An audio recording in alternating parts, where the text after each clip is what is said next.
Hi guys, Mr. Berardo again. Hopefully you've been following along and doing stuff we're supposed to be doing. Looks like we're not going to be seeing each other for a little while longer. So we're going to continue doing our abolitionist stuff.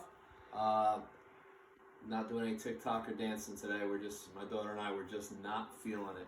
So, I feel shame. I feel shame for you. But we're going to start doing the abolitionists.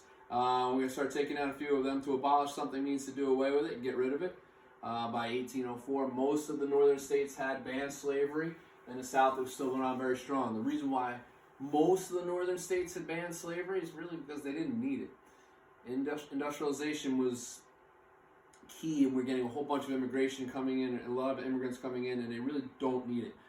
In reality, the South doesn't really need it either, but it is a custom, it is part of their culture, and that's kind of why they use it. There's going to be a group of people that want to ban slavery, and they're going to be called the abolitionists. All right? So just remember, to abolish something means to do away with or to get rid of it. This is Frederick Douglass. All right? And you're going to notice that there's something you can actually play and you can listen to. I'm not going to do that for you right now because I'm hoping that you guys will be able to do it once you get your, I'm going to upload this whole PowerPoint to you today so you can do it and answer some questions. But this is Frederick Douglass. He is going to be a leader in the former slaves that are going to advocate for the abolition of slavery.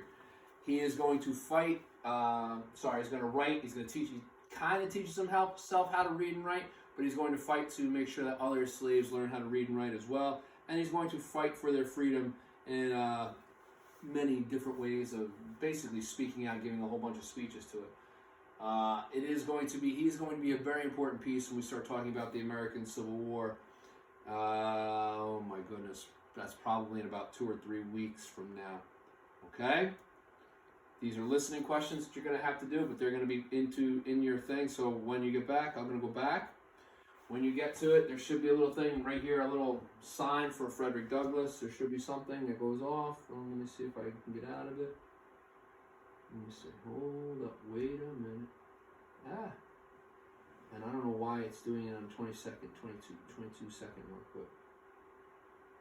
I really don't know what's going on with that right now. That's kind of weird. I haven't seen that. I read it before and it actually worked.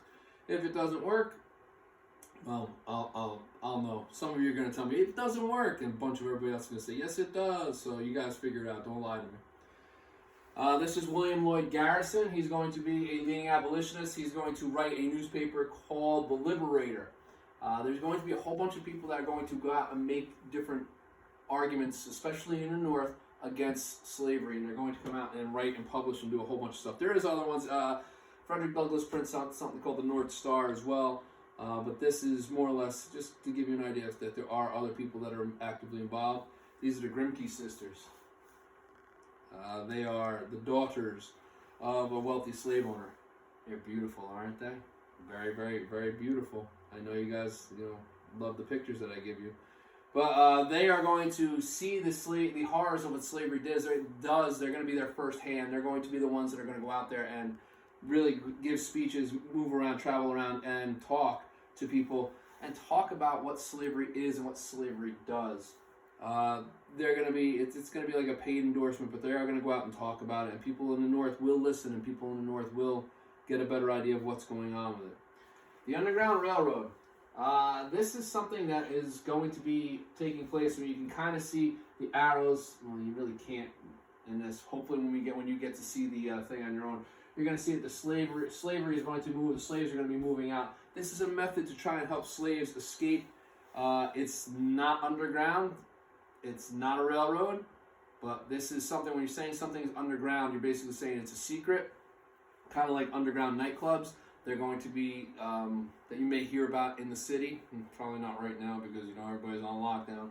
But essentially, this is a way for people to help and get people, white people to help. Not necessarily white people. It's going to be everybody who wants to help slaves escape to necessarily get them to safe method or safe passage to Canada or out of the country. This is going to be what our movie is about. I did put a movie from Ed Puzzle. It's attached to your assignment. But this is going to be places where there's going to be stopped. There's going to be stops along this path where people can hide. There's going to be stops along this path where people can spend the night safe havens, if you will, to talk about how they can get from one place to the other, because you wouldn't be able to walk from, you know, here all the way up to here in one day. That's virtually impossible, especially with people, you know, on your tail trying to catch you. This is going to be there's going to be all sorts of evidence that's out there. We can do something more on it when we see each other and I get computers to use, but for me to not be able to observe you doing it would be virtually impossible. But understand, there is evidence, and there's going to be evidence that shows you in this video, that the movie that I showed you, of talking about how there's going to be secret code words and secret messages. And there was evidence that people were sewing quilts together to say that this was a safe spot. You know, a quilt, a blanket, you know what I'm talking about? And basically, show me the people hung up quilts as they washed them. They hang them up on their laundry outside, and it would be a message to say that this was a safe place for them to stop. Okay, this person, cool dissolve. This is a person named Harriet Tubman. She was what we call a conductor on the Underground Railroad. She's arguably the most famous one. She is going to go back and forth about 300 times. 19 trips, 300, got my numbers mixed up. She's going to go back about 19 times. She's going to help about 300 slaves escape. She's going to have a bounty on her head. There is a movie out about her that came out last year. I have not seen it yet. So I cannot tell you hey, this is great, or it's not. That's up to you. If you want to watch it, you can watch it. It's called Harriet. Go figure. But she is going to be a key role, and you will see a part of her in the video that we watched together. She is called the Black Moses, and I'm asking you, why do you think she was called the Black Moses in your homework questions? Come on.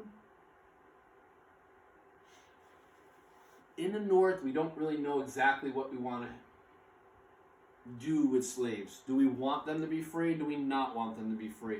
There's a fear that if they become free, that they are going to take the jobs of people that are working in factories. And if that's the case, those people in factories are not going to be really, really super happy about it. So there's going to be some pushback in the North about abolition. We probably thought, and we're always taught, that abolitionists were welcome in the North and abolitionists were loved, and everybody in the South loved slaves and they hated abolitionists. And in reality, there's kind of a mix of both areas. There's going to be some spots where the abolitionists in the North are really not welcome, and there's going to be some spots in the South where abolitionists are okay.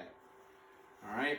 Southerners are afraid that slaves are going to rise and kill their masters, going to take arms and go up and kill them, especially after hearing about the abolitionists and the abolitionist movement. Many Southerners are afraid, and they're going to fear for their lives. They just don't want their way of life to change. And we're going to get more or less into that when we start talking about the causes of the American Civil War. This is a big cause. This is a problem, guys. I mean, obviously we can say slavery is an issue. We're not saying, wow, slavery is this great thing. Slavery is an issue where you're going to see that, especially in the South, that they're freaked out that people are talking about ending slavery, because that's what most people have known their entire life, and we as people, as human beings, are afraid of change. Most of these Southerners are in favor of slavery, but those ones are out there, they're petrified that the North wants to do away with their way of life, and it is a vastly different way of life. We will talk about that more in the next couple of days. This is probably your last assignment for the week, because I gave you the movie to watch, and there's a whole bunch of stuff in there that I want you to do. So we will get into that when I talk to you next week's spring break. So in the following week after that, hopefully we'll get into the differences between North and South. Until then, watch the video, do a write-up, tell me the who, what, where, when, why, what you learned, any good stuff that was in there that you didn't know before. And I guess I will talk to you soon. All right? Bye-bye.